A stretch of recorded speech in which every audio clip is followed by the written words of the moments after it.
मोठी बातमी येते अमरावतीत 1.5 तासांपासून ईव्हीएम मशीन बंद आहे। अमरावतीच्या प्रभाग क्रमांक 17 गडगडेश्वर शारदा विद्यालय येथील घटना आहे। 1.5 तास ईव्हीएम मशीन बंद पडल्याने शिवसेना शिंदे गटाच्या उमेदवाराने तुफान राडा केलेला आहे। ईव्हीएम मशीन बंद पडल्याबरोबर तात्काळ का बदलली नाही, शिवसैनिकांनी सवाल केलाय। मोठ्या प्रमाणात राडा झाल्याने परिसरात मोठी गर्दी जमल्याचंही पाहायला मिळतंय। या संदर्भात ताजे अपडेट देत आहेत आपले प्रतिनिधी अनिरुद्ध। काय घडतंय?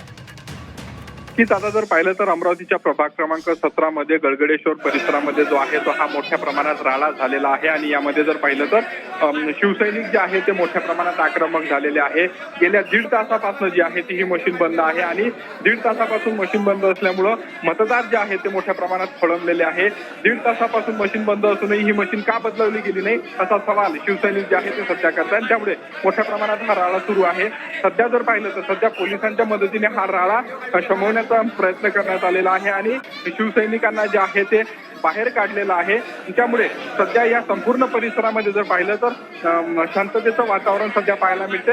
मात्र गडगडेश्वर परिसरामध्ये मोठ्या प्रमाणात सध्या मतदार असतील किंवा शिवसैनिक असतील हे जमायला सुरुवात झालेली आहे। त्यामुळे येत्या काळात या राडा नेमकं काय स्वरूप घेते किंवा निवडणूक कोण्या दिशेने जाते हे पाहणं खऱ्या अर्थानं औत्सुक्याचं ठरणार आहे, कारण मोठ्या प्रमाणात राडा जो आहे तो आता शमवलेला आहे। निश्चित अनिरुद्ध, धन्यवाद ताजे अपडेट देण्यासाठी। मात्र ही मोठी बातमी आपण पाहतो, ईव्हीएम बंद असल्याने सेना आक्रमक झालेली आहे। अमरावतीत 1.5 तासांपासून ईव्हीएम बंद आहे।